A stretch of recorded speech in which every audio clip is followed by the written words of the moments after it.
सहल नहीं जाई सुन तहर जुदाई, देख नहीं पाइबू तोहर मंगिया भराई।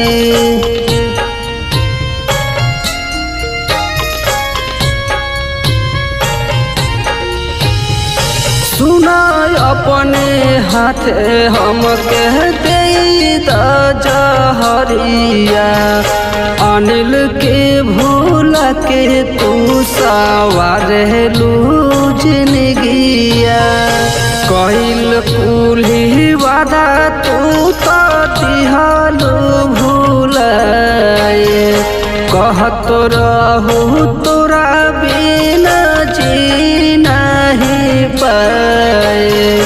आज कैसे सहेलू जुदाई एह जान है, आज बड़ी आवत रवाई एह जान है। जयबू तो बड़ी याद आई।